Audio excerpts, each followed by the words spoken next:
We're live, Mr. Chairman. Okay. Stand for the pledge. I'm live. Do we have a flag? I'll call it to order before we get to Yeah. that point. I'll call the Charter Revision Commission meeting to order, Nice. and we'll take a roll call, please. Joe Harpy, Different directions tonight. Pledge allegiance to the flag. of the United States of America, and to the republic for which it stands, one nation, under God, indivisible, with liberty and justice for all.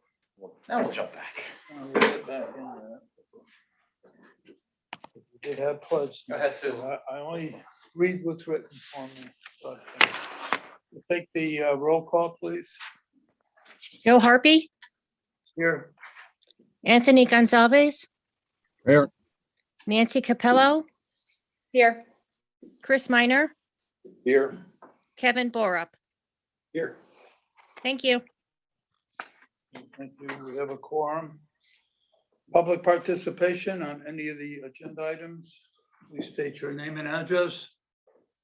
Rose Lyons, 46 Elton Drive. I just want to thank you all for volunteering your time. This is my third charter revision in the last 10 or 12 years. So I'm very interested to see what you come up with. Thank you again for your time. Thank you.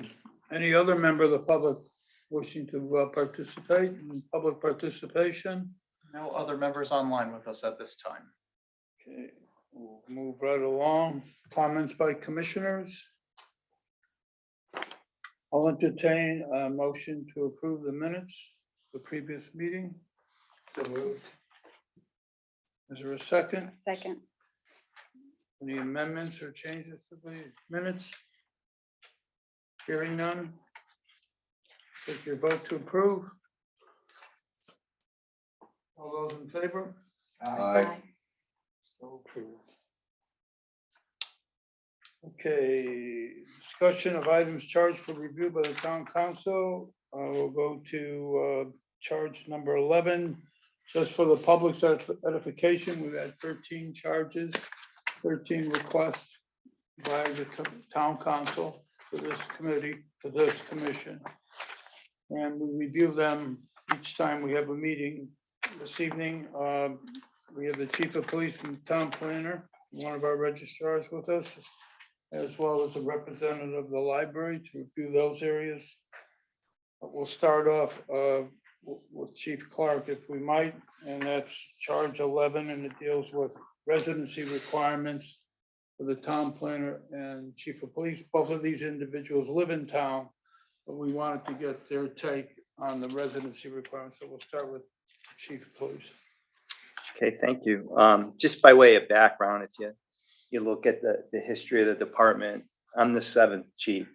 So 6 out of the 7 police chiefs here in town have all lived in town, and some of which were actually born and raised in town and stayed here. But, you know, in terms of residency, I mean, if you had asked me 10 years ago, I would say I'm in favor of the police chief residing in town. But, you know, here we are today. And I think one of the things that you really have to consider is the applicant pool is really not what it once was. It's being a chief of police. I mean, actually working for a municipality in a leadership role is very challenging, you know, with social media. You got to have thick skin.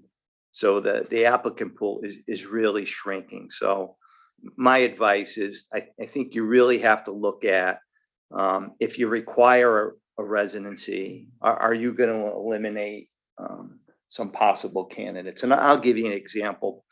Just before I retired, I was in a police chief's process in another state. And we're considering, I would obviously have to move, and they had a residency. And it was a very expensive town to live in. And one of the things that I shied away from in continuing on in the process was the requirement of living in town and what the real estate was going to cost. Would have been much cheaper for me to live in a nearby community and accept the position, but the position was that you had to live in town. And the cost of real estate at that particular location was very expensive. So, and then you have to consider, you may have chiefs or possible chiefs in their mid-40s, their family situation with kids that are in high school. Are they going to be willing to move, relocate their kids into another school system? So there's a lot of factors to consider. So I think, I think it's a good idea to live in town, especially as a police chief, because you come in contact with so many residents. You're never away from the job. I mean, your phone is glued at your side. And, just being here in town and just, whether it's, going to the store or going here, going there, you're always running into people.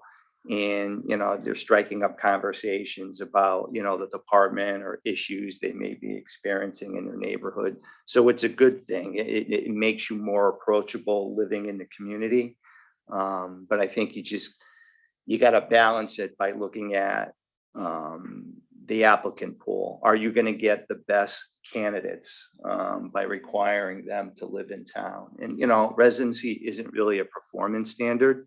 You don't want to lose a really good candidate or police chief because you're requiring them to live in town. And I'll be honest with you. I mean, I'm not going to be in this position forever. So I got some skin in the game.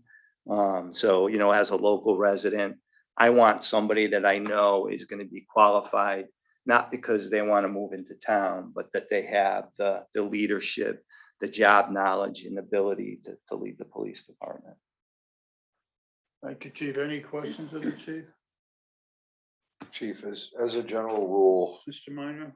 I'm sorry, anything regionally in terms of residency requirements that is one way or the other, more so of other municipalities requiring it versus not requiring it, just on your own personal experience on, let's say, your 5 towns that require the mid-state? Yeah, I Rocky Hill, no. Weathersfield, I don't believe so. Currently, we don't have a residency. Berlin, no. I believe, I'm not sure if New Britain does or not. Plainville, I don't know. Hartford, I believe so. Hartford requires residency. Windsor doesn't. So I would say most police departments in the Hartford County area don't require residency. To follow up on Commissioner Minor's question of the chief and his response, the chief would be absolutely correct. There are some 15 towns that don't have it, according to the state of Connecticut Research Department that we contacted. Branford, Cromwell, Enfield, Glassbury, Manchester, Britain, New Haven, goes back and forth with a couple of issues. Simsbury, Newington, South Windsor, Stamford, Torrington. So, yeah, you're right on that. I know Chief. Vernon, when I was in Vernon, there wasn't a residency for the chief. Actually, the chief actually lived in South Windsor. So, Are there any other commissioners who have a question, Chief? Rose, I'll allow it if you'd like to. Okay. Thank you. We also have the town planner here, and we'd like to get her, she's also a resident, as I mentioned before, but we'd like to get her take on residency in general. We did read your written comments a month or so ago about residency, but we wanted to give you an opportunity to speak directly about it. And thank you for that. I appreciate it. So similar to what Chief just said, I too am a resident here. I worked in 5 municipalities, neither one of which had a residency requirement for town planner. 3 of those, the town planners actually lived in town, regardless the non-requirement of the residency. Now, the town planning profession is a profession where there is a certain idealistic sort of commitment to the community anyways. And I think if you hire a good town planner, you will get somebody who is committed to the community anyways. So I think a selection of a person is really important.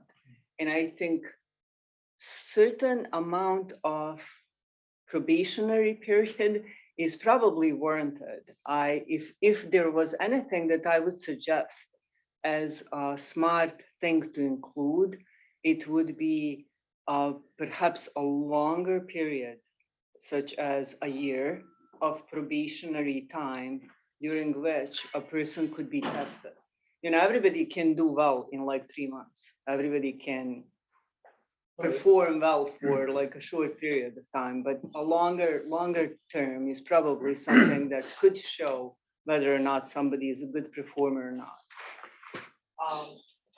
On planning profession in state of Connecticut. Now, I will also tell you the state of Connecticut has a different planning methods than United States do. We have a different method where we don't have a county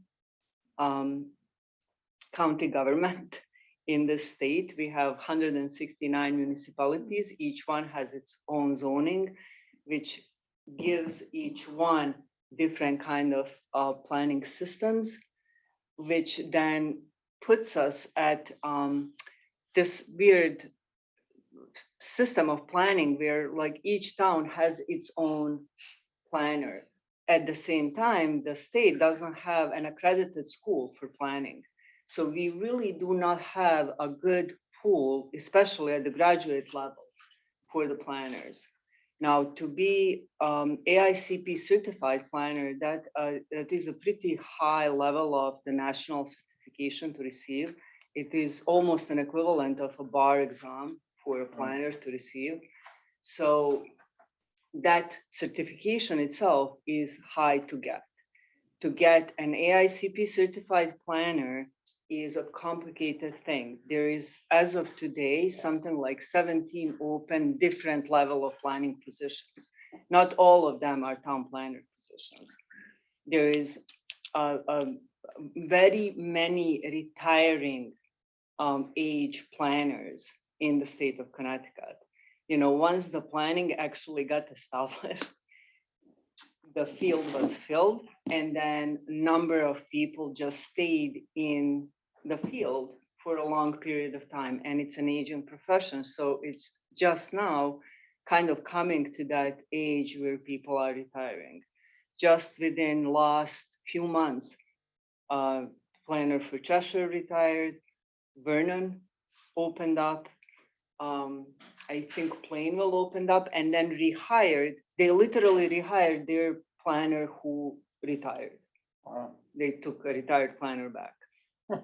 And I cannot imagine that they took him back on a bad terms. You know, they must have offered something that was attractive enough for him to go back. So with all that being said, again, I'm a resident here, so I am good. But these jobs are hard. Municipal planning job is not attractive to people. I have a lot of friends and interact with a lot of people right now working out in consulting companies in private field is much more attractive because it used to be that working in municipal government, you would get good benefits and working out for private companies, you would get a good salary. So that was kind of a trade-off.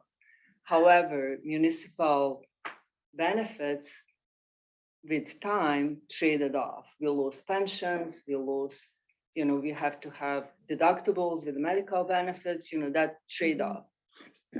Meanwhile, the salaries didn't really keep up. And the pressure, especially within perhaps last 10 years with social media, with COVID, with just the way people treat, and loss of staffing. That's another part because of how taxes, how municipal government became reliant on municipal, especially residential tax base. The staffing got cut really down to like bare bones. So now these jobs became so challenging that our professions are no longer that attractive. So it's really going to be difficult. I definitely advise against requiring residency requirement for this. I suggest again, if you're looking at how to fill these positions by people of quality, look into probationary periods. Like that is something that could actually work. Something where people are required to show certain kind of performance over a certain period of time. So as to avoid that whole discussion on residency initially, is that what you're saying, or just in general to do the probation? Instead of having residency requirement, I think for positions in leadership, you could demand, probationary period of 1 year. These are high salary jobs, regardless of how unattractive they are, they're high salary jobs. I feel that somebody could be very well expected. We're all at will. We can get fired anytime anyways. We're like on probation all the time anyhow. But it is different, I think, when you start and you're told at the beginning that for first year, particularly for perhaps first 12 months, you are on probation. Your contract isn't even signed yet. Exactly. To me, that would mean something, I think. That's a good suggestion.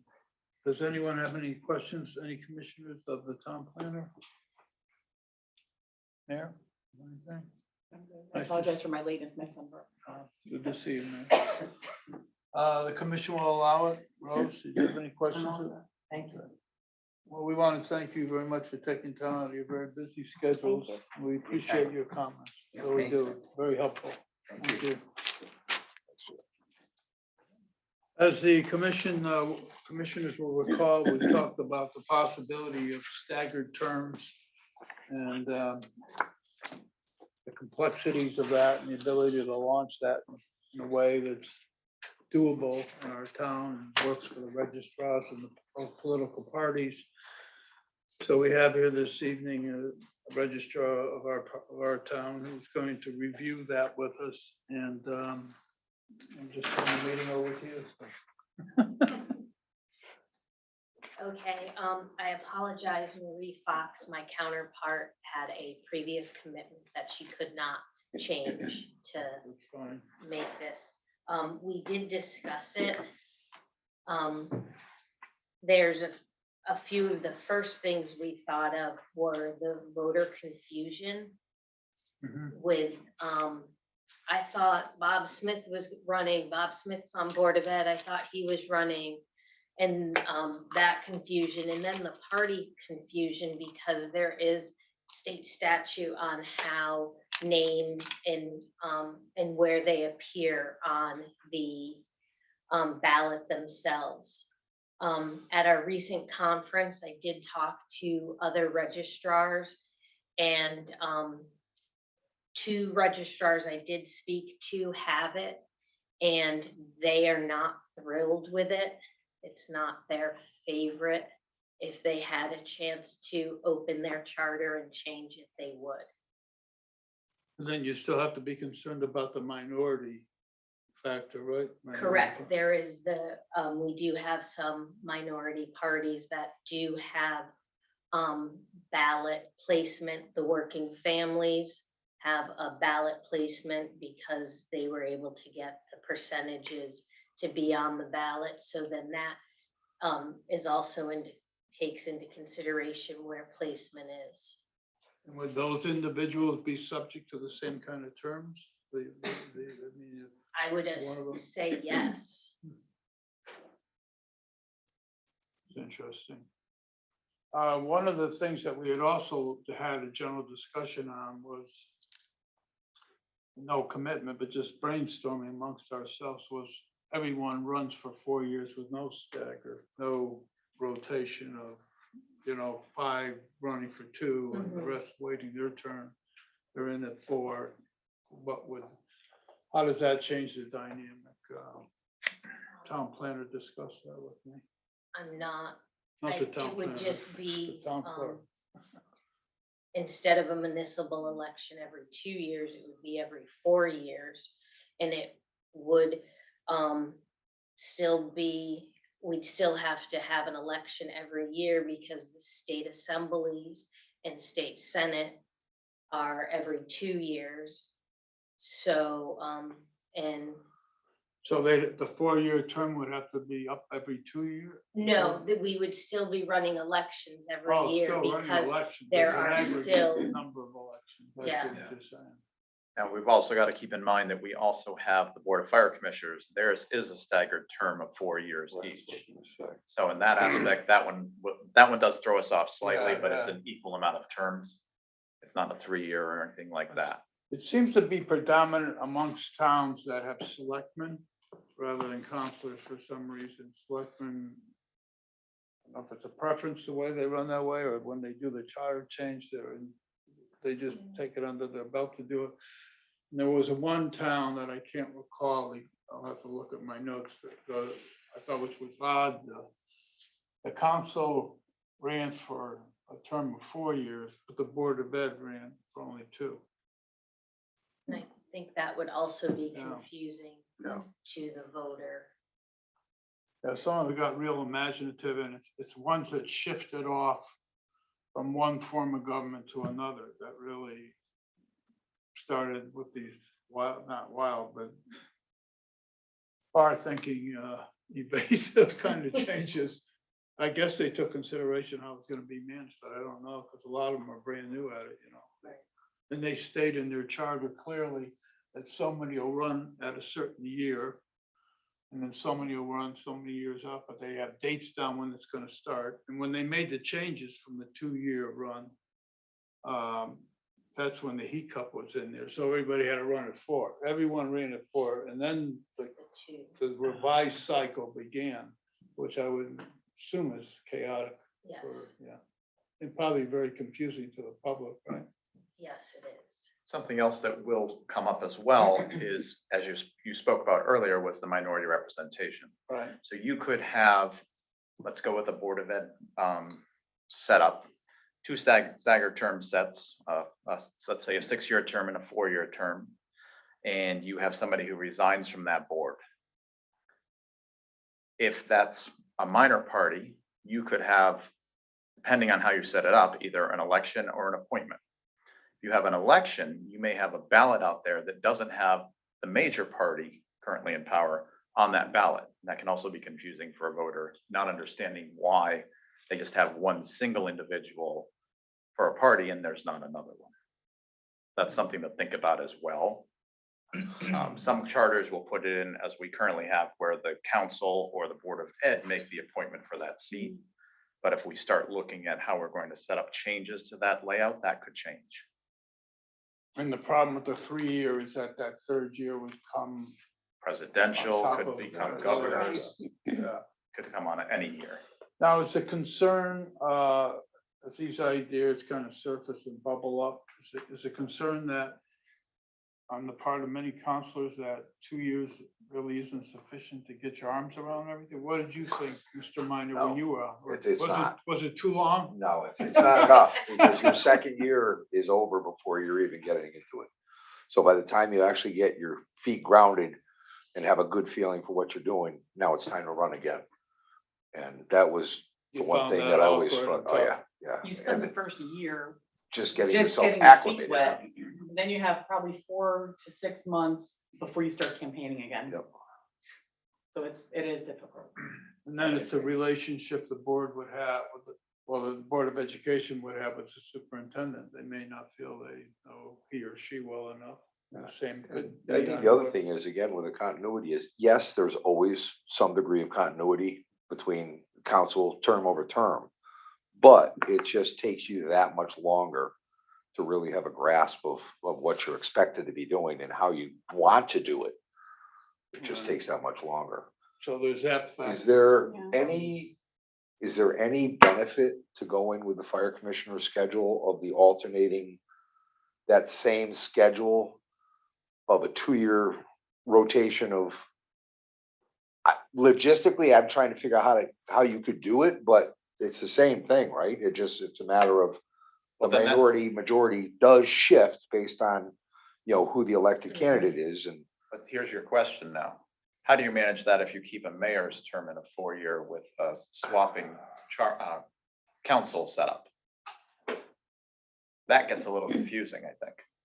Unless it goes back to what we had talked about, earlier of, do we hold the structure as we currently do now? Or do you look to like similar to what Weathersfield has of, the highest vote turnout? This way you're not losing senior members off the council, whether it's a plus or a minus.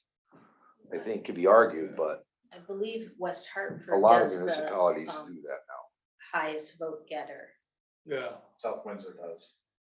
And that way you're not losing, They still call the seniors. chairman in some towns mayor. They can do Right. that. Yes. Right, so I mean, that was something we had also discussed early on, and it's just, throwing it out there. That's much easier to explain to a voter when they call than why Bob Smith isn't on the On the ballot or is on the ballot. Or is on the ballot. I thought Bob Jones was running. Mr. Chairman? Yes, Mayor, My sorry. only concern with that is in the last several years, for example, the last several elections, some of our top vote getters have been first time running, no experience, and then they're expected to be in charge and run a Yeah, meeting if that's they're true. the, That can I'm happen. just throwing it out there for consideration, because that has happened a few times with folks that just have great name recognition and they end up being the top vote getter, but they've never run a meeting or they've never been on a board or commission. Procedurally, what's the other way that they can do it in terms of, I'm trying to remember if it's the majority party has pick There are some in that, terms yeah, of who holds the position for mayor? I think that is, I'm trying to think of what town does that, but I have know heard I've that. heard it done before, I just don't remember who it is doing it. But yeah, I certainly, You know what I mean? yep. And again, it's a lot to try to But put your arms around. Kevin, you had a comment? Yeah, I was just gonna make the same point that the mayor made, that, I think there are some towns that do it differently, and you certainly don't want the inexperienced person being mayor, but you could have the majority elect one of their number to be chair of the meeting who becomes mayor. And that would do that. I know Weathersfield does it, right? Is that the comment? That's Weathersfield? South Windsor both. And I Yeah. believe Weathersfield's top There's voter. another one, Weathersfield's top vote getters think South Windsor is a vote by the That's majority, a I vote by, believe. I think it's vote actually by the entire board, but Or usually by it's a the majority whole, choice. Yeah. But, Mr. Chair, just one other point. I mean, I think the 2-year terms, although it may be inconvenient for folks running, I mean, it really gives the voter the most choice and the most voice. Every 2 years they go up, they get a chance to vote, and if they're unhappy, they can make a change. If they're happy, they can keep you in. And I think we should err on the side of giving the greatest choice to the voter. In 2 years, with everyone up at the one time, gives the voter that choice. If they want to change the party in power, they can. If they want to keep them in and reward them with 2 more years, great. And it is rare, I think, for an entire town council to turn over, right? So you are, perhaps having a few new people, but I don't think it's the whole slate. So I know it's a pain to run for election. I'm joking with you, Chris, but it's but every 2 years, it really is a voter kind of forward look rather than 4 years. I mean, if I think of 4 years, I'm like, boy, that's a long time. I think the only add I would give you to that, Kevin, would be that once you get into the second year, in the last 4 to 5 months, the focus shifts away from town business, getting things that need to consistently keep moving, to you need to get out there, you need to be, with your constituents there. I think the level, if you look at year over year over whatever number of terms, I think you'd see probably a pretty consistent, in terms of what you can do during that second half of Second year, half, yeah. that you have to shift your focus, because if not, it's a moot point in November. Well, and I mean, I speak pretty honestly and openly, right? So the last 6 months that you're campaigning, you're also you tend to draw like a middle line and just play it safe on every issue. So you just do normal business, but you're not willing to make changes or do Say it big ain't things so. that need to happen because things become very politically motivated.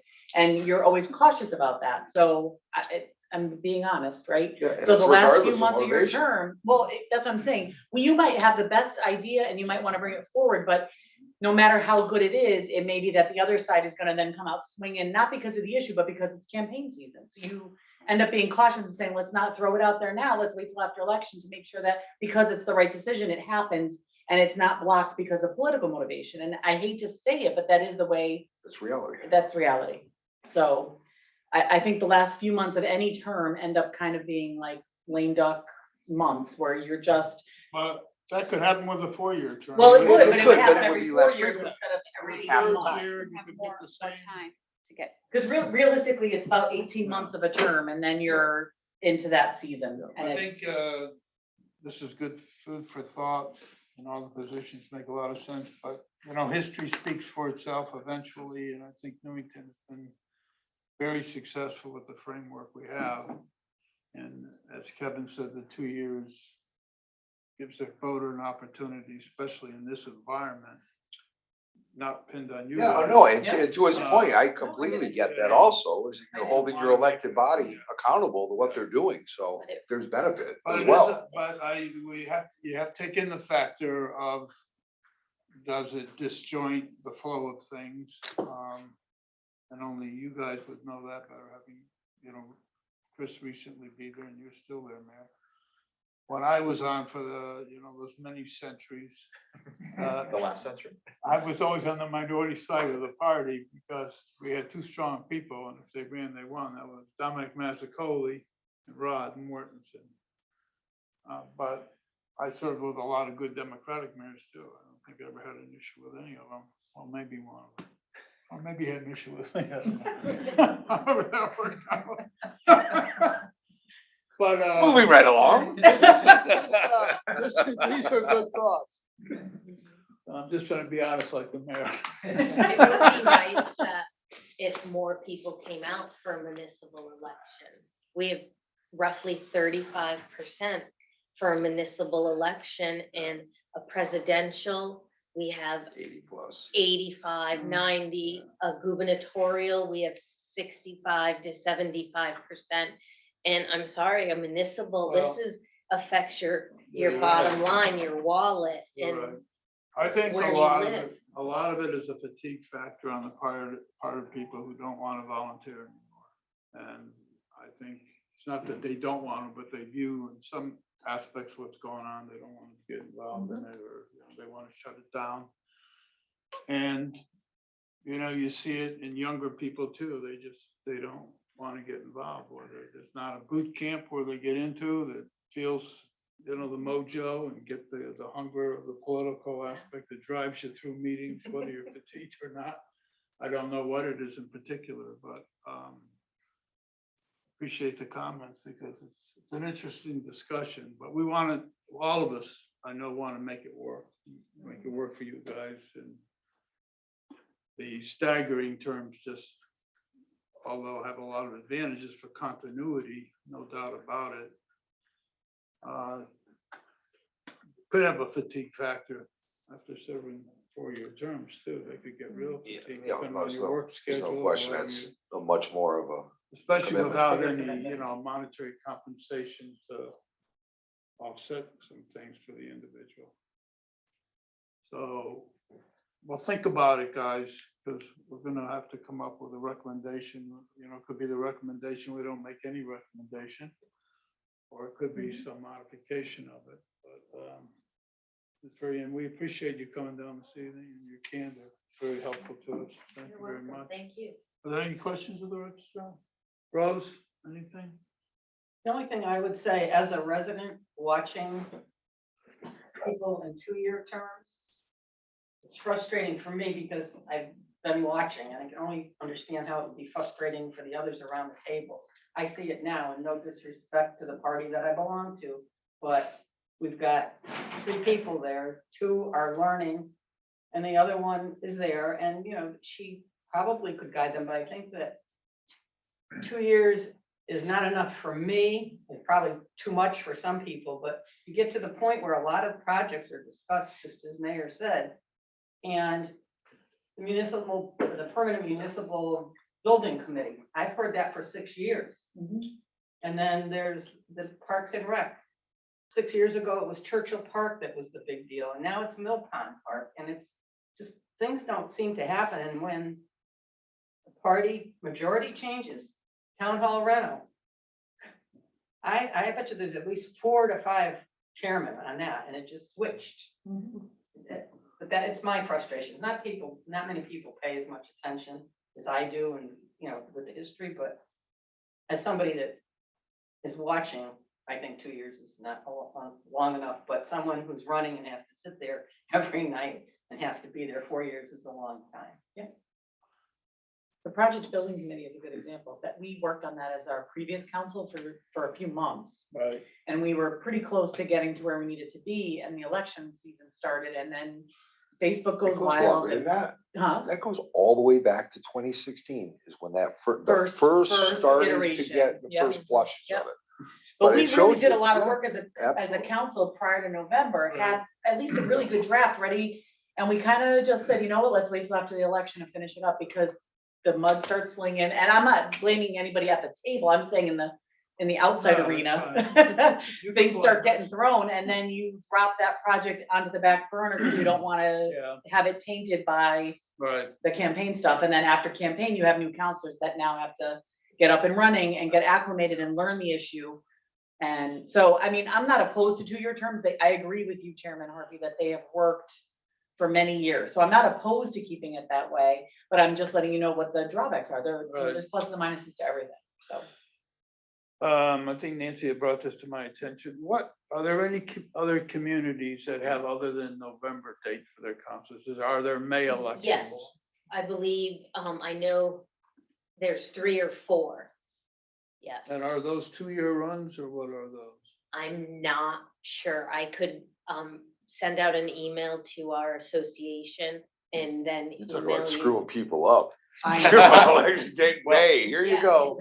I believe there You is gotta some, stay awake, Chris. Yeah. I believe there is some legislation out there to put them on the same November track as us. I don't know if that's I can passed the see that legislature yet, but that is there. So would that change your feeling about a 3-year term if it were held in May? No, we can't do that. I would just, Statutorily can't do it. I would, You'll be running 2 effectively, because you're gonna run a presidential in November, no matter what you do. It's Extra a- cost for sure. yeah, a huge All right, well, cost. then any other month that wouldn't Not be on that I top know of it. of. I believe everyone May else is, towns are the only other type, yeah. May, Well, how November. about this idea? That's all I got. Take that 30% and drop it to about 10. That's exactly Right, right. that's what I was thinking, yeah. Exactly what I was Yeah. Shame on them, right? Mhm. You gotta I know vote. York, Maine does a May election, and it's right before Memorial Day, like the weekend before, and it's a take-home ballot. They have so many questions on it. It's Take-home a ballot. take-home ballot, and then they bring it in they take it home like Thursday or Friday, then they bring Who it back filled it the out? next day, filled out, and then by They- Sunday, So, there's a decision made. Wow. Yeah, But I don't vote for that. I don't either. if I was it- shocked. If the 2-year term, if the council decides you're gonna stick with the 2-year term, would any other date other than November make any sense at all? Would that help the I counselors would, out? I would do in that, terms no of- way. Just Okay. because, just like we said, the confusion of it all. Right, the confusion and then Voter the- turnout. voter Yeah, turnout right. and And why do the other ones have the May date that It's you're aware of? probably You because said of earlier? because like of that, how forever. their charter is written. But they're making it work is what I assume. Right, they are, but Okay, that's my only yeah. point. All right. they make it Good work. enough. Any other questions? Well, listen, we appreciate your time. It's been very helpful to us as we go through these things. And Thank you. thank you very much. Do you have any questions of us? No, Okay, lucky us, huh? yeah. Okay, we're gonna move next to charge number 8, Library Board of Trustees.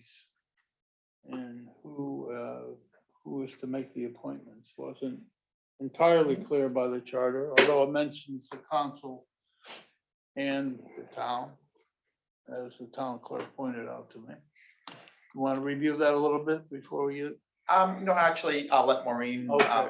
make some statements on it first. She's been with the library board for quite some time as a So we have town Maureen appointee as Lyons well. with us, correct?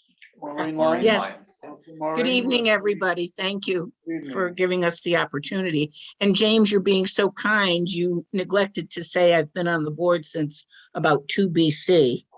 I wasn't gonna go back that far. I'd have to Oh, go into the well, archives. some of us do. I mean, the charter's pretty explicit about how the members are made up. I mean, the town, there's 15 members on the board, on the Library Board of Trustees, 9 of whom are corporate members, so that the board chooses those people, they seek them out. And then the other 6 members are town appointees, 3 from the Republican Party, 3 from the Democratic Party. At least that's the way it's set up. I mean, those are the only 2 town committees, I believe, in Newington at the moment. And their terms are for 6 years, but they're not dictated by the election term. So if you have a Republican appointee, for instance, and they resign before their 6-year term is over, then the town committee needs to reappoint. And that term is, filled until, for the remaining part of it. And the way that works, when we have openings, and we do have 2 town openings at the moment. Obviously, the town committees are aware that these openings are available, and it is up to them to make, to appoint somebody and present them to the board. We don't approach the town committees and ask them. If there's a lag and we go for quite some time without any appointees, then we do call upon our town council liaisons. We have 1 from each party, and we will ask them perhaps to gently nudge the party folks in charge. So it's pretty cut and dried. The anybody appointed to the board is, has to, I believe, at least in the corporate world, we take an oath, we go to the town clerk, they register, sign us in, and the town council has to approve the town appointees. And then in the same respect, when somebody resigns, it goes through the town clerk's office and the council. And James, if I've made any errors, please let me know. And otherwise, like I said, it's a system that has worked smoothly for as many years as I've been around. No, you did a wonderful job, and yeah, it's been working since 1939 when we accepted the library. Right. And There's just for the record, I was not here then. So in your opinion, there's no dysfunctionality to the way this appears in the charter? No, I mean, it's, actually, it seems to me, I think there's some flexibility, because again, it's a 6-year term, but if somebody does resign, it's not left open. The town committee makes another appointment, and that person would fill the term of the one who left. And then it's up to the Republican or Democratic town committee to then keep those folks on or make changes. I mean, what the parties do with their appointees really are not, it's dictated by them. It has nothing to do with the library board. Yeah, I think And the I author would of have to this. say 99% of the time, Right. but I'm sorry. Well, we've No, had you good go luck. ahead. You know, 99% of the time, the appointees have been well thought folks that are assigned to us, to the library. And a personal anecdote, when I first came on the Board of Trustees, I was a town appointee. And I appreciated my party's approach to me. They had various openings and they asked what I would be interested in. So it wasn't just, when the teacher calls on you and says you have to answer the question, they actually gave a choice. So in that respect, hopefully you're getting somebody who's appointed to the library, who's interested in the library. I think the author of this charge, it doesn't matter on the council who it was, because the council presented it as a united package, is between the first part where it says by the town, selected by the town, 6 members of the board of trustees of Lucy Robbins Wells Library, Inc., selected by the town. And then if you go to the lower portion of this charter read, it says members shall be appointed by the council. Now, I'm assuming whoever fathered this many years ago considered the town and the council the same. I don't know what they thought, but is that the grammatical or functional error You feel would have to be corrected, or? I don't Go ahead, know. Ms. Long. I don't understand if there's a real nuance there. I think, what happens in reality is the Democrats appoint somebody, the Republicans appoint somebody, it goes before the council for approval. And I think in my experience, it's pretty much a formality. I don't know of any potential appointee that's gone before the council and have the council not approve them. Right. I mean, the only thing you could do in addition to that, Joe, would Chris just be to Minor? further clarify that, one individual is to be nominated by each party, and then the remaining 4, by the Right. Isn't it town. 3 and 3? Or 3 and 3 and 3 with the- Yeah. No, it's 3. I It's think 3 all and 3. 6 are appointed by the 2 parties. Right. Well, they're not appointed, they're appointed by the Yes. council, they're brought forward by By the the 2. parties. Right. Yeah, they're recommended by the parties and approved by the council. Mhm. Yeah, I think the way the charter, probably rightfully so, looks at the functionary part of this would be, who's going to approve it by the appointed by the council. They obviously at this time didn't consider it critical to say town committees. Well, Right. keep in mind, when this language The originally selectment came process. in, we were in a selectman Yeah, there process you go. when we took the library. It wasn't until 1966 that we Yeah. became a council form. So in that aspect, maybe the selected by town is simply a holdover that was missed in the process, because even council isn't called out by town council. Right. You could almost just remove the selected by town and just the 6 members shall have the powers go into that, and then down below it says will be appointed by the council. If you Yeah. just took that, Just lose that phrase out, Yeah. that might just serve the purpose. Yep. You But all do okay you with want- that, Ms. Lyons? Do you want the town constituents, though, to understand that the representation is equal from both parties? If you just change it town to Yeah. council, that's pretty broad. Yep. And, people do. As one, I'm not troubled by it the way it stands, but it's up to the commission as a whole to evaluate it. And I want you to be comfortable with it. We want you to be comfortable with it. Well, we are comfortable with it, but don't forget, we have also been doing this for many years. So, we know how it works in reality. Maybe somebody coming in out of the blue and reading the charter might be confused. So that would Right. certainly be up to you to change verbiage, but I Well, think the it's mayor made a clear. good point. We could take it.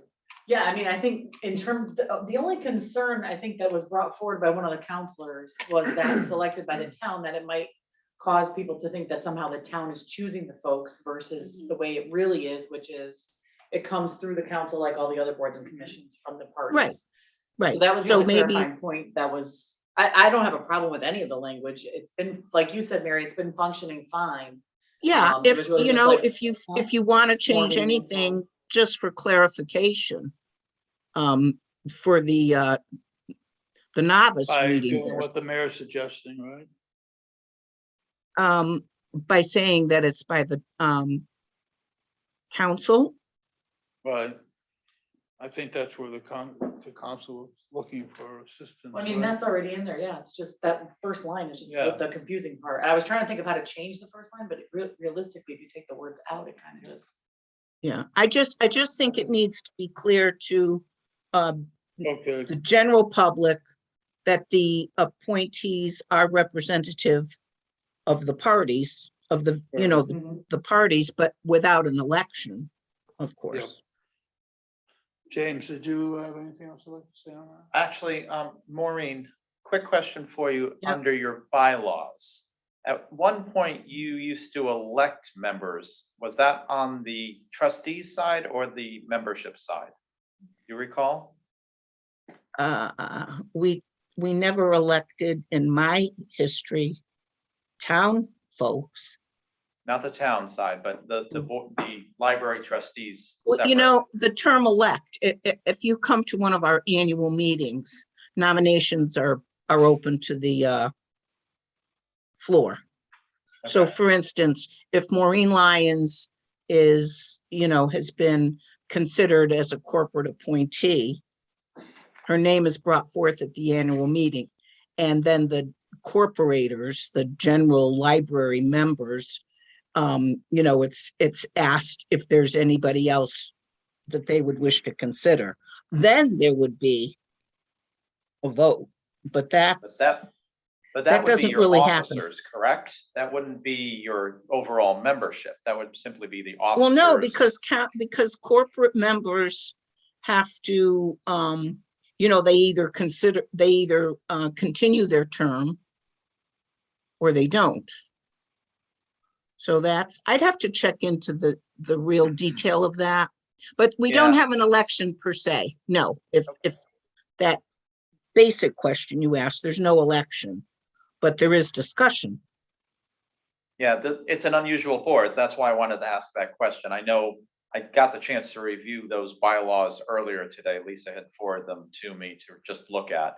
And there was an indication about, at one point, elections taking place.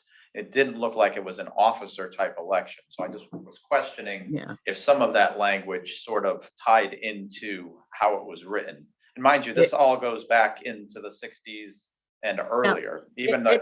It just could be terminology, but we don't actually put names forward and vote on.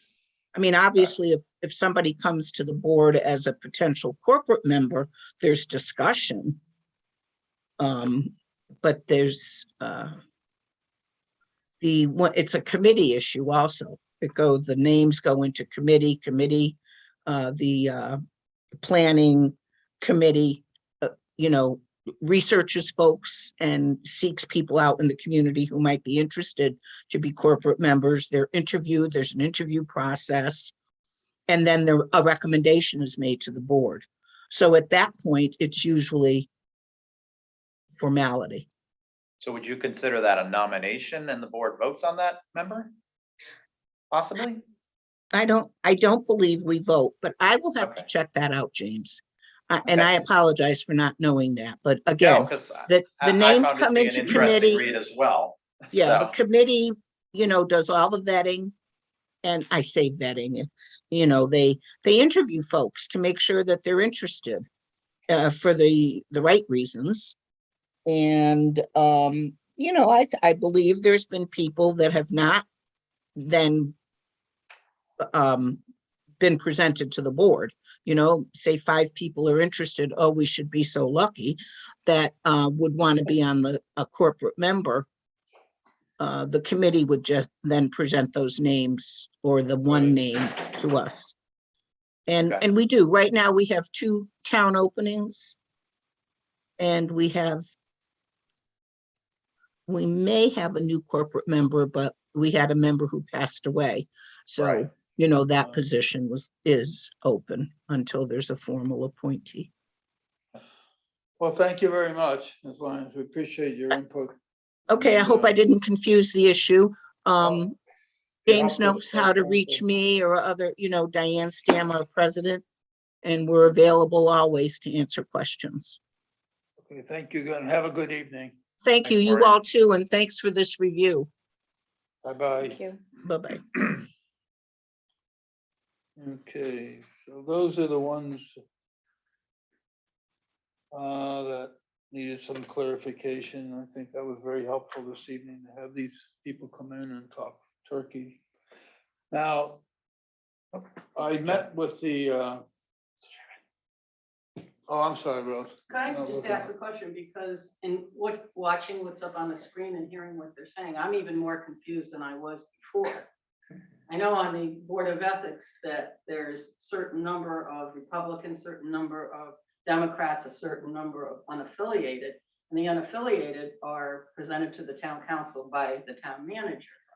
And these are Right. people that step forward and say, I'd like to be on the ethics board, or where they reach out and ask someone that's on, do you still want to serve? When you're speaking of the town selecting members for the town council to approve, myself, I would think it would be clearer to the residents if it said 3 members of the Republican Party and 3 members of the Democratic Party will be selected and approved or not by the town council. But then when you got to the corporate, started explaining the corporate, and I thought they just said, oh, randomly, somebody wants to come in and wants to help the library out. And I thought there was an election and they said, okay, we'll take you. But in further discussion, it sounds like people are sought out, or if people come in, then they're vetted. And then it's pretty much a done deal when they go to the meeting to join the Friends. So it just, maybe sitting here, I listened to too much and I'm overthinking it, but I think it should be a little bit clearer. If a council member brought it forward, I'm thinking that maybe it is something we should look at, just the verbiage to make it right. And even, I think, Maureen, there's Maura and there's Maureen, mentioned too that she thought it should be clearer that it's the Democrats and the Republicans with equal representation. Okay, thank you, Rose. We'll take that under advisement. Appreciate it. Okay. I know you got in your, well, not in your package, you got it this evening. I had, it came up for about an hour or 2 of James's time the other day. Very little that I had, yeah. And we went through some of the comments that were made by the commission as a whole and individually, and tried to put those into the 13 charges.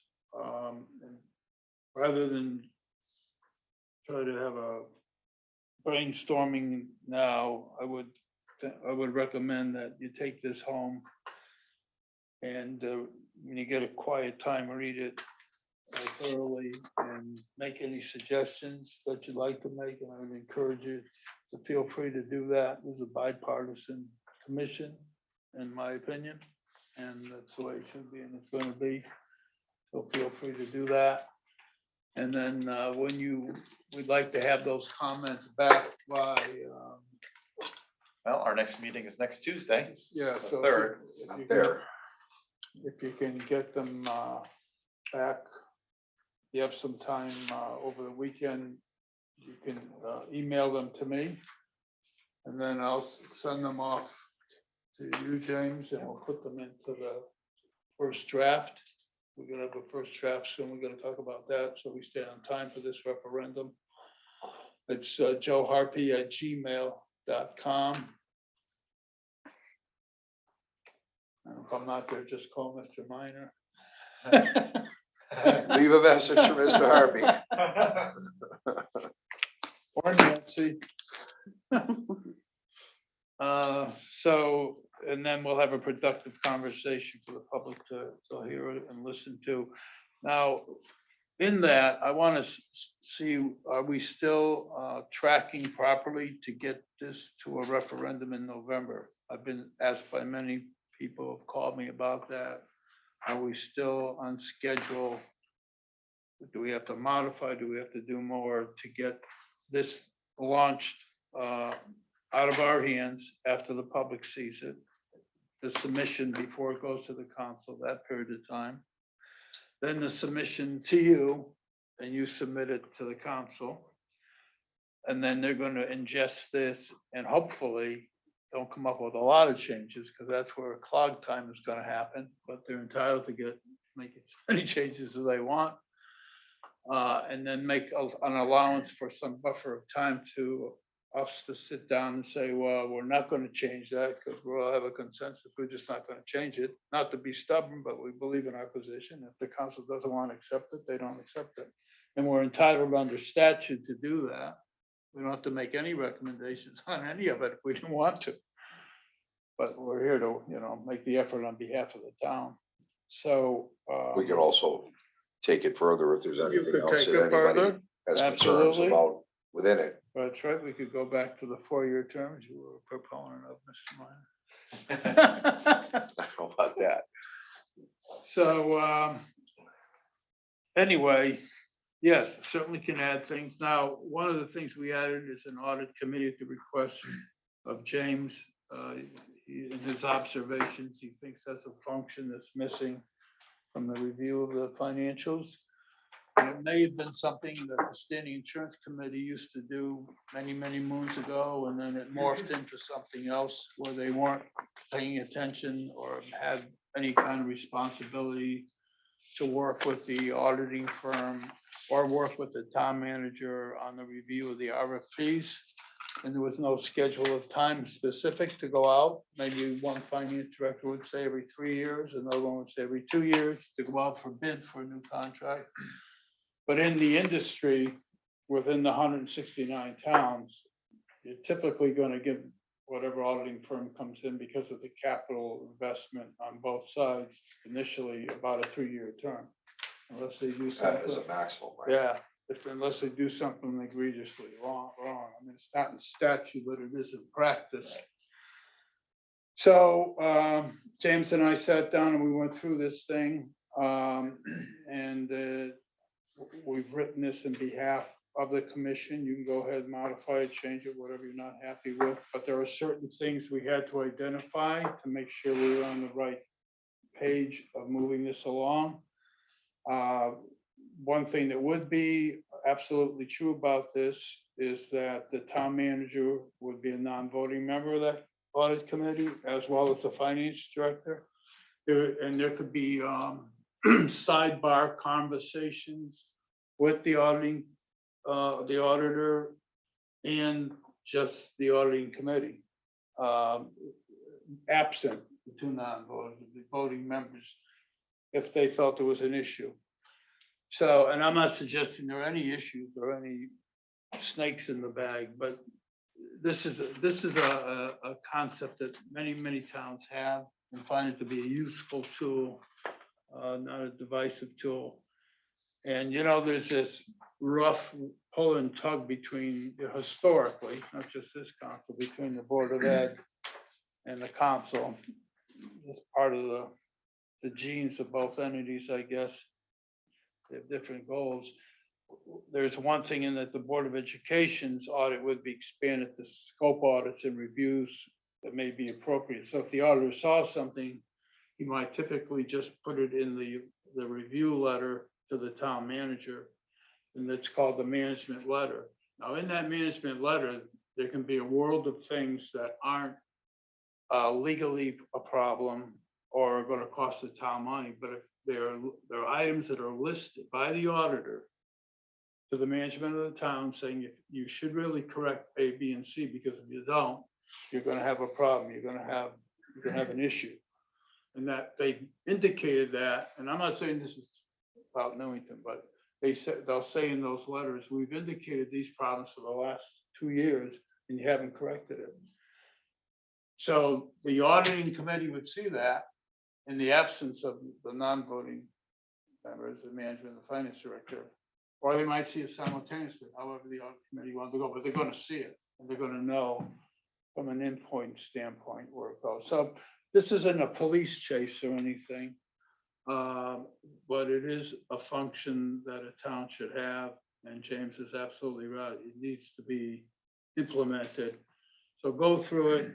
We can eliminate some of it if you think it's too many things to look at.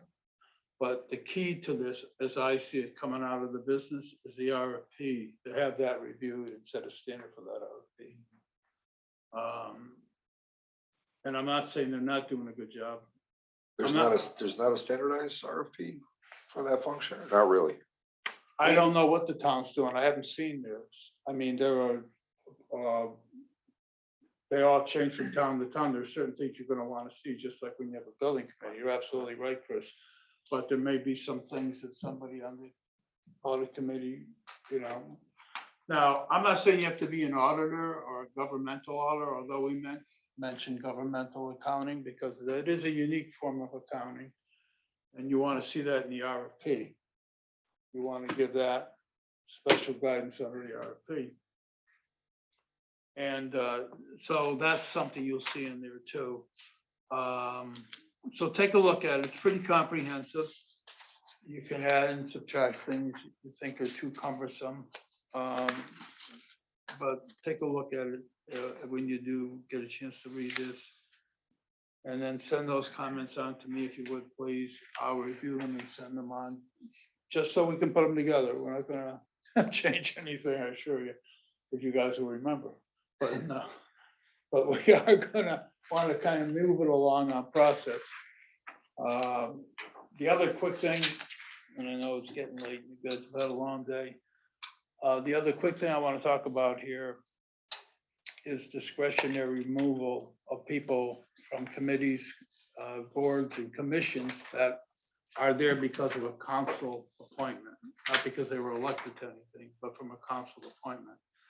And the mayor in particular was very concerned about not being able to get them off unless she went through the suspension stipulations under C-412, which is the punitive program, where they're in investigation, they've done something ethically wrong, pretty serious stuff.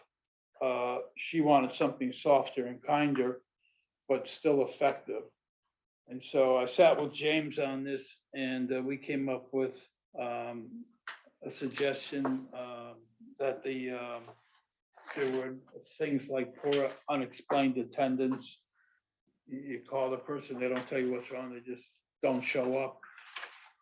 They moved out of town and forgot to let everybody know, which is extreme, but I hear it happens, you know. And all of a sudden they're gone because people lost track of him because he never came to meetings and he never showed up.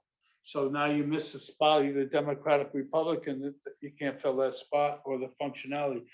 So it's all things that the council perceives as affecting the functionality of that commission or committee, which has led to quorum issues and issues like that, and the quality of the people that are on there too leads to that. So take a look at that and see if you're comfortable with that. But the mayor had a personal situation that she felt the council was impacted by. I won't discuss it here, but Mr. Chair. she didn't want to do the heavy duty lifting. Yeah, my only concern to that is just the initial language of saying may remove any council appointed individual to a commission, committee, and board members for reason or issues that include, but are not limited to.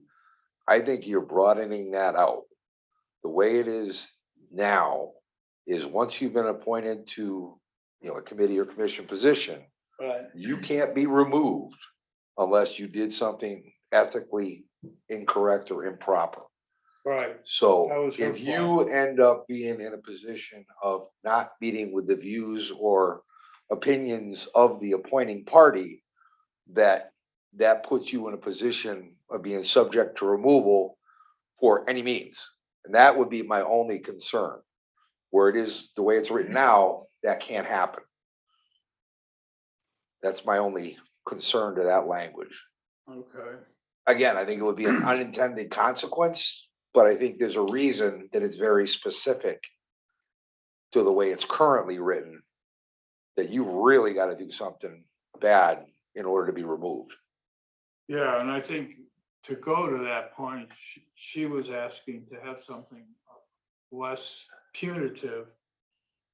I understand what you're saying, believe me, but she's asking for something less punitive. And if those words have to be, the poor attendance was the headline one because these were people who wouldn't communicate no matter how they tried to reach them, but yet they were holding up a quorum.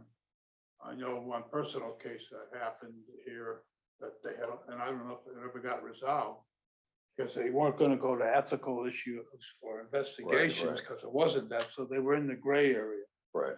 But think about it, that's why Yeah. I'm kind of throwing it out there, think it over, and, Mr. Chair, just to Yes. Chris's point, I mean, it's been a really good point. I mean, this really, the language there just opens it up for anything. So if we want to give a little more discretion, I think we're gonna have to be very limiting over the reasons why there could be a removal. And instead of saying, but are not limited to, but we may have to do something, the committee and board members can be removed for only these reasons. Right.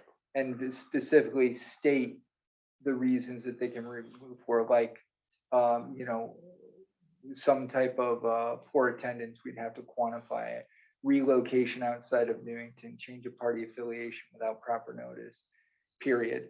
Unless there are other issues too, but otherwise, yeah, the language you could, you know, the majority could remove any committee or board member of any party if they wanted to by a simple vote.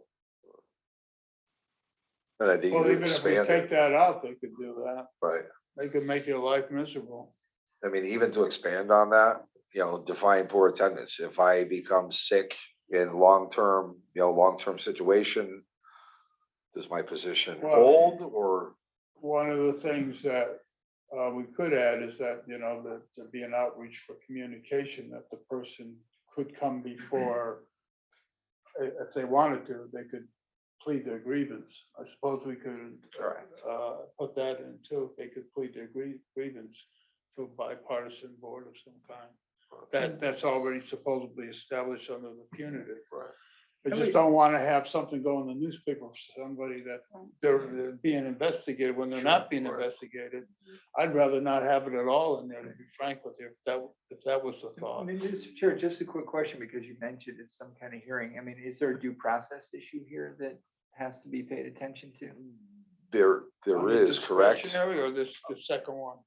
Yeah, 412 specifically Yeah, there's a requires process, a right. notification to the individual community member, employee, the ability for them to respond back to the council on whether they wish to contest the suspension is what effectively happens first. Then they have the ability to hold a hearing on that, whether they choose to do it in an executive session or keep that in the open session itself for the public to see. And then the council has the ability to deliberate and make a determination whether they're to uphold the suspension or remove it.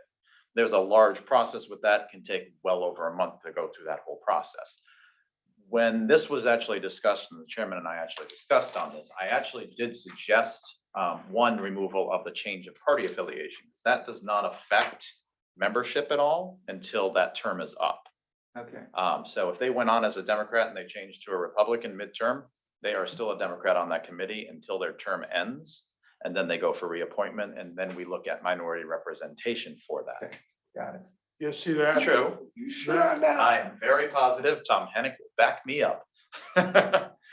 Secondly, we did talk about the additional piece there, which is in the opinion of the town council. And when we discussed that, we looked at how that could be utilized. It could be weaponized. And that was something I did suggest that may not be something we want to have specifically in there. We shouldn't be removing somebody just on a whim because now we've got the majority and we want to stack the board again. It should be specifically for things that are minor in use. So attendance under our boards and commissions booklet has a specific threshold. If the individual has moved MINOR. outside of town, no longer corresponding with us, we no longer have a way of contacting him, to be able to remove that individual in that aspect. Punitive side, that's another session. That Relocation 412 outside of Newington. is different. But that's also very narrow though, correct? That is a very Very narrow, Here's the yes. biggest issue here. There's no wiggle room at all under the statute of 412. And I'd be concerned about trying to water down that because that's some pretty heavy duty stuff. So either we can create a discretionary or get rid of the word discretionary, whatever you want to say, removal. That's functional. There we Or go. be better off not doing it, because this is all heavy duty stuff. There's no restorative element here that we're gonna Yeah, get the that- patient that's better, and then gone. he's gonna be a good citizen.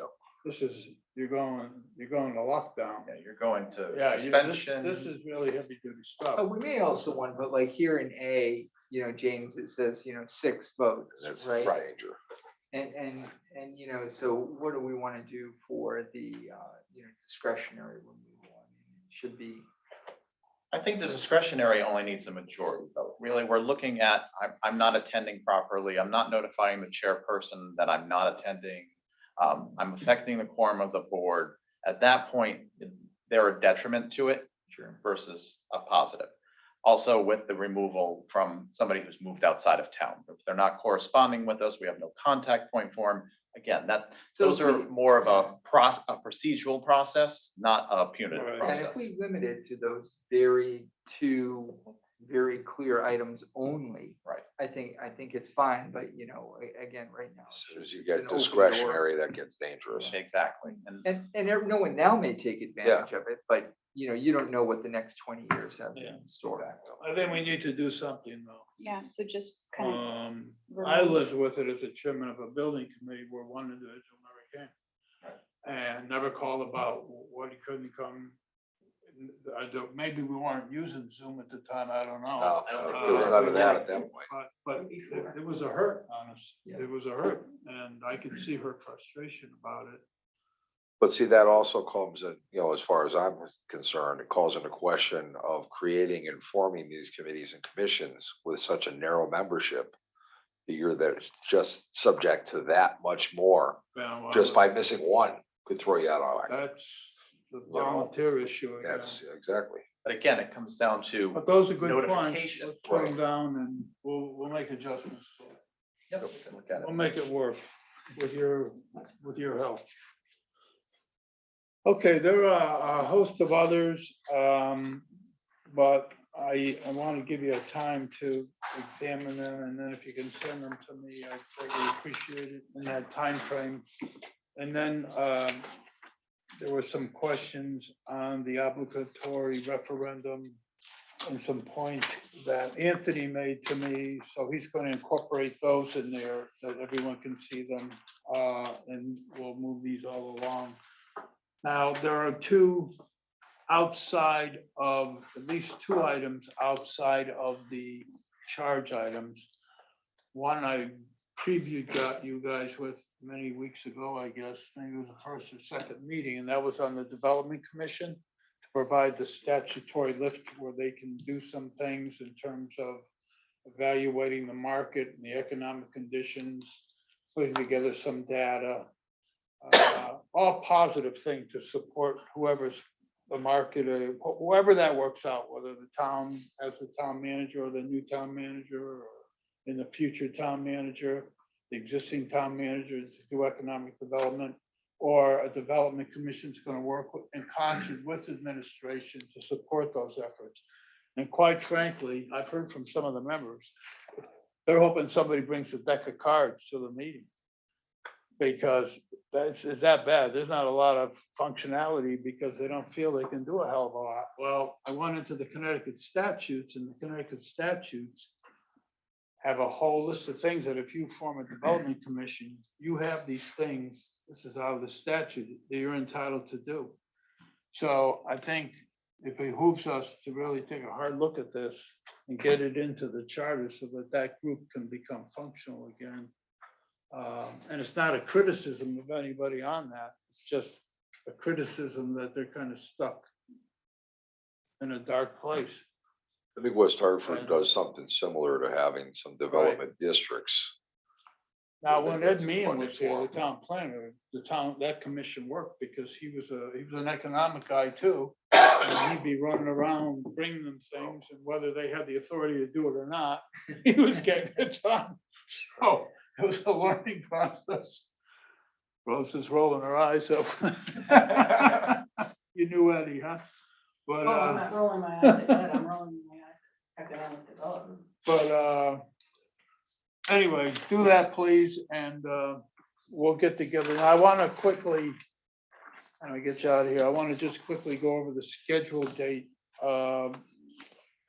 James, if you could tell us if we're still on target, if we're underwater, or, At this point, depending on when you finalize a report, then we can look at scheduling our second public hearing, sorry, to present that to the public prior to discussion on it, and then turning that report over to me for the council's review. right, So depending, right now, we've got I believe our cutoff date is, Mid-June, no? well, Early June. our council adopted date is July. July 5th. So, go figure. yeah, at this point, if we were to say hold our public hearing, if we decided we could finalize our language by the meeting on the 3rd, we could also at that same meeting schedule our public hearing. I could put that for you. Earliest date on that would be the 12th of May, if we were to go that close. The public hearing, Be able to put the notice in the paper and schedule it would be May the 12th. before submission to the council. Before submission, we've received public comment on it, determine in a following meeting on that if you want to make any changes based upon those comments. At that point, you would accept your draft report for submission to me, and I would report to the council that they would have a live report now. Their next meeting that would be closest to it afterward would be the 24th of May. Okay, That would give them the ability to look at either a special meeting, possibly on the 7th of June, or the 14th at their regular meeting to, the 7th, they could schedule a public hearing, 14th or around that period, they could hold a public hearing and the discussion meeting, okay, and then make a determination to send a referendum. right, They could do it in this current fiscal year or after that point. Or they can move it as a November appointment. We'd have up until September. I think September the 6th is our cutoff date to allow for placement of a question on the ballot once we get the approval by the state. And that would be council action no later than that. so far, we're pretty much on track. We are on We track. can make So certain. I don't think May 12th is gonna give us enough time. I'm just saying that's a closest Yeah, point. Yeah, at no, least one more out from there, because we're gonna do red lines right, for our next meeting to start to compile exactly. a first blush. That would be, that's why I gave the earliest point possible, if we were to look and say, okay, we've got all of our language together. But again, it's adjustable as we need to. Well, let me say this, I want to make certain that everybody in the community understands that we're working diligently on this thing. I, for one, think the July date is just, that's too far out. We probably would miss November for sure with that date, with No. vacations and Well, no, that whatnot. would, you'd be July, we'd still concluding be in able to July. make a September appointment for the question. Okay, That would, we'd still be on I'm track. just concerned if the council gets it and they want to make language changes, well, we have to have the meeting with them, that's fine. Right. But if there's a lot of stuff, then Well, they most of get their, backed up on the bus. once know. those questions are made back from the council, you only have a 15-day period to respond To back on adjust. those.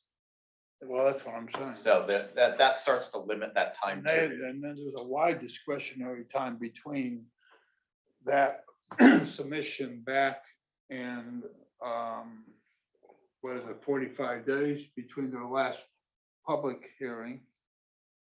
Yes. Yeah, that's where you get to the gaps if somebody were to use Yeah, elongated, up to 45. you know, I want to control what we can control, and that is to get this stuff.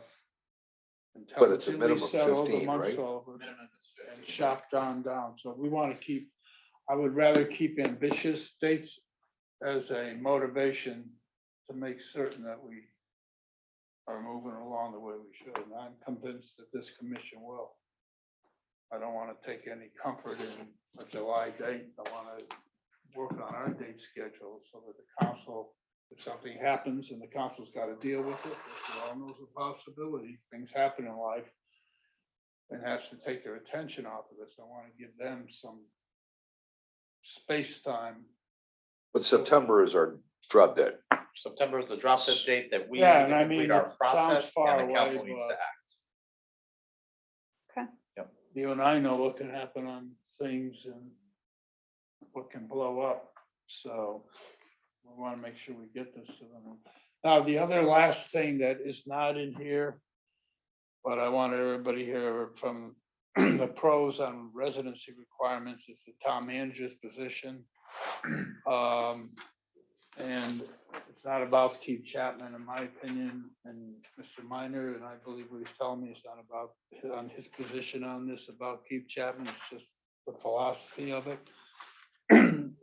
Their town of Marlborough, as of 20 or 21, when they went through their charter reversion, dropped the residency requirement entirely for the town manager.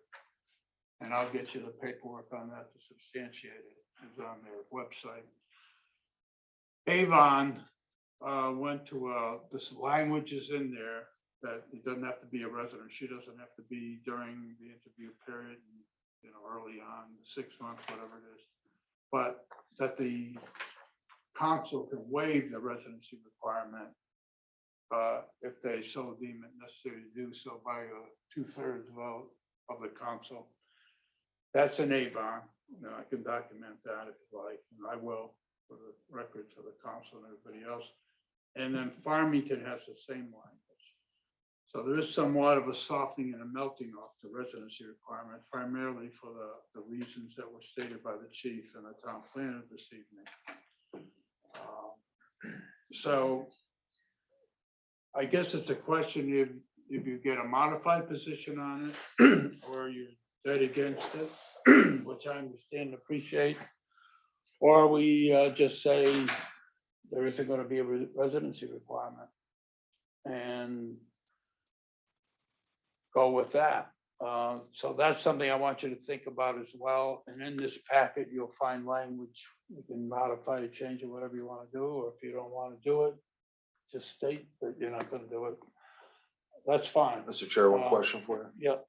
James, we had, one of the first meetings when we had talked about this initially, had asked about reaching out to CCM to see if we could get a list of who requires, who does not require. Do we ever, or can we still get that? But I So will we work have on that this. tomorrow. You know, I understand the position of not wanting to limit a candidate pool, but the same token, I have a very difficult time with expecting a chief executive officer to, you know, change something that has been in place for almost 60 years. I think that's one of the most, you know, regardless of who's in the position, I think it's very important for that individual to have a vested interest in the community. And I know some of the concerns that I brought up initially when we talked about the charter was defining what residency is, because right now I think it's way too vague Well, as it's currently written. Because I could make the argument to you that I'm gonna take an accessory dwelling unit that you're gonna have certified at your house and thereby define residency. well, I can only tell you that we both know it's already happened in a previous administration. Well, there That was, she didn't give up her residency in Old Saybrook. no, that but she had a said- signed lease for an Yeah, apartment And I'm sure in she was Newington. there all of a drive-by minute. Okay, regardless of that, back to what I just said, of defining what residency is. I But think here's the it's more thing, important. it's the quality of the person, in my opinion. I'm not saying it's not your opinion either. And I go to the chief's point that you can have all the arguments and wrestle matches you want it, but you want to hire the right person. And just because they live in town doesn't necessarily mean they're going to be superior to the candidate you didn't take, who you felt stronger about because a charter tied them to it. So we have chartered language in there that's in many ways just a memory. of time bygone. Mr. And the Chair, pandemic has changed that dramatically with a lot of communication, telecommunication and whatnot. So, Mr. Chair, that's if I just, could yes, comment. go ahead. Yeah, I just wanted to say, it's interesting because of course we have a manager council form of government. If we had a strong mayor, obviously our strong mayor would live in town. We would not allow a strong mayor to not be a resident of town, right? You can't be elected to be the chief of a town if you're not resident there. So, but we've opted for a manager council form of government, and the manager is, as you said, the chief executive officer. They're in the place of a strong mayor. And, it seems to be a very similar position where you want that person really within the community, living and breathing in the community as they, work to direct the government of that community and the amenities for the people in the town. And I don't know. I mean, I certainly listen to the chief and to the town planner, and I understand those reasons why not to require for those positions. But I guess I'm torn on this. I don't know if there's a right decision here, right? But I think it's an interesting perspective if you think about it. If we look at any leader of a town, should they live in the town or not? There's no guarantee that living here makes a difference. And Mr. Connolly lived here, bought a home, had his kids here, and was terminated. That's just one example. And I'm not gonna go through all the ones that I lived with when I was on the council. And it was usually, and it wasn't even the bulk of them weren't political decisions. They were work functional positions, deficient in functionality. Made mistakes, or jumped over because they couldn't go outside the box of the language. So I think the council has to have some ability to work in a more of an elastic fashion and not be tied to a 20 or 30 or 40-year-old language. I mean, the Constitution of the United States has allowed amendments, but not this charter on this particular issue in some people's minds. But I'm open to seeing what you have. And you can Yeah, put James, what if you can want. get us that information on, I who's- did, because I think that's gonna be critical. I did put in for the state legislature. Nancy and I put in a request for information on that as well. And I haven't heard back, but they do it for nothing. The General Assembly uses this group for research. And so I had a friend over there, so I put in for us for this information. And I believe I'll have it back next week, hopefully. And it's strictly bipartisan. They just go in and they'll make 100 calls. That's what they'll do. They'll just make a lot of calls to get the information. I've gotten those calls. Oh, you did? Okay, I gave him your number. That's fine. All right, so we're comfortable on the schedule, pretty much, and how we're gonna work through that. Are there any other council or commission mayor comments? Nope. Okay. I appreciate the dialogue, though. I think it's great to hear that Take mine, Sharon. there's so much consideration going into every Mine, Jim. issue. You've got staff weighing in. I appreciate that. All right, well, I think we made a lot of headway with the input we got. We can see the quality of the good people we have on board, with the chief and the town planner and the registrars, makes you more comfortable in terms of information flow, so that's important. Public participation on agenda items. Yes, ma'am. Rose. Rose Lyons, 46 Elton Drive. I first of all want to thank you for allowing me to speak after each individual item. It's easier than trying to scratch a little note here, but sitting here, I'm thinking about the town manager residency, and that, I believe, was not something that was one of the charges that was brought in by you here. Right. And I think it's going to be one of the biggest bones of contention in the town as far as the wording and the changing of the charter. And I think that the town manager could or could not reside in town. I can go either way. I can be convinced either way. Some of the towns that I called or looked on the computer, they had a certain radius, residency within a 10 or 12 mile radius, whatever the case may be. Some of them, most of them that I looked at, they had to have residency. One town, they also had to be a registered voter in that town. Which brought me to the thoughts of questioning, once you come up with your recommendations. The And draft you report. have your public hearing, you have your draft, you send it to the town council. When you send your draft to the town council, is the verbiage included, or do you have to wait until the end and then somebody comes up with the question, does the town of Newington, do you accept the charter changes as presented by the Charter Revision Committee? Somebody comes up with that We question, list them as recommendations. so there'll be, And and then then, the town. and then there'll be red line, the actual, Okay, yeah, and if they don't accept it as a recommendation or they have a different one, they're gonna call us in, we'll powwow.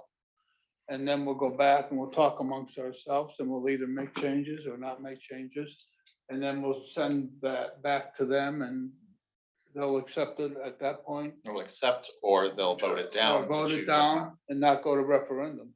so it could go anyway, Yeah, because they don't have to they go to could accept them all. Well, it will be the determination of the council itself, if they want to do an individual charter acceptance, or if they want to do Right. individual questions to each section that you're proposing to change. But what I'm saying is they don't have to send it. They don't have to send referendum. everything. Yeah. Correct. But if they could take all your suggestions and say, yeah, they're all great, let's go with everything. Or they could They say can say no. 10 out of 12 we like, but we don't like these two. Do those two automatically get thrown out? They're the final decision as to who. They are Yeah, they're the and final how it decisions. goes. And then when it goes to referendum, like with the first charter revision I was involved in, it asked about, do you accept the changes which include a mandatory budget referendum or the education circuit breaker? Right. It's never clear to me exactly what I'm voting on. This is my third time around, I'm Well, still not sure how it You goes. make a good point, Rose, because the other thing this commission's gonna have to decide, does it make sense to send 13 things up? Or do we modify and combine some of those to 5 or 6? In this commission's opinion, because there's no obligation to send 13 back, But ultimately, it's the council's choice you to know, we can make, kick them or send them. they'll know what they asked about, we can footnote it, but we can Yeah, say these bottom are line our- is, who comes up with the question and put on the ballot? the council. Council comes up with Yeah. that, because the bond council with, when we go out for bonding, comes up with that question. Yeah, bonding's Yeah. slightly different. We have nothing to do with that. And I've missed a few meetings, I was just curious because I. We have no heard- authority, we just recommend. That's correct. A couple of times I heard mentioned, not at this meeting, but one or two other times about the commissioners agreed to certain things that I didn't believe had been discussed. I'm just wondering, just for clarification in my mind, I can't even give you the particulars. You as a body meet here, but you also can meet as individual caucuses and discuss things that are being presented. I personally will not put 3 of us in a room in any circumstance to be accused of having a meeting. No, I meant of the same party. If I you're- don't even do that. You don't do, okay, I just was I curious. don't do And that. you mentioned, Anthony had mentioned something about an obligatory referendum. Was that something that was presented in public participation? That's out of the charter. Pardon me? That's in the charter. It needs revision. It's titled obligatory referendum and ordinance. I know, but who, I thought I heard you say Anthony. Oh, Anthony was looking at some mathematics on it for me. And who's He had, Anthony? and he had recommendations. And these are Oh, some Anthony, master- sure, okay, I'm thinking, Tony. sorry. That would be me. Okay, so the wording and the accepting and the economic development. I was there when, In I think Ed October. Meehan was there, I was there when Andy Krecker was there, and that's why I was rolling my eyes, because every time they tried to do something, they were told they couldn't do it. And maybe if you can get some Yeah, qualified people. to- this is just to give the commission a push so they can do something. They're all I mean, they volunteers. sit there and they should bring deck of cards at times. Statutorily, they have options, as, you know, Joe. Once again, it should be people that are qualified to go out and do that, because I think some of the hesitancy was to send people out with little business cards or something to hand out to businesses, and they had no authority to be doing what they were doing. So whatever you can do to Okay. make it more functional. Just to, thank you, Rose. You good or? I'm done. Thank you. Anyone else for public participation listening in? Nobody else online with us. Thank you. Tony, would you like to give us your take on the residency requirement for the town manager? Well, I think at this point, my opinion, I let known last time, I feel that residency requirements are pretty much outdated. And I think we'll eliminate potential candidates if we start having a residency requirement, especially given today's transient nature of where people live and where they work. I see in the workforce where I work, I see people that are leaving organizations because they can work from home now. People don't view work and residency in the same light that they used to. So that's my opinion, but I still have some more thought. Thank I want to you. give it some more thought. Thank you. Nancy? Yeah, I think I'm gonna have to agree with Anthony. I think even listening to the chief and the town planner, it's just even hearing what they're saying is that there isn't that quality. You're not gonna get it if you're just gonna limit yourself to the residency that they have to live here. And I think even Berlin, I guess, just had the town manager had to resign because he didn't live in the town, and they're very upset about it because they're looking into looking into their chart to change it because it's just something that I think at this point we need to look at and get to date with what we're seeing, Okay. it's outdated. Like Anthony said, I agree. Um, Okay, thank you. Thank you. So if you guys can get those packets back to me or the information of changes, modifications, anything you feel free to input, and get that to my Gmail site. I'll review it and then James will put it in Nice an pretty order that package. we can. Yeah, I'll entertain a motion to adjourn. Second. All those in Second. favor? We're adjourned. Thank you very much. Thank you. Everybody have a great night. I know.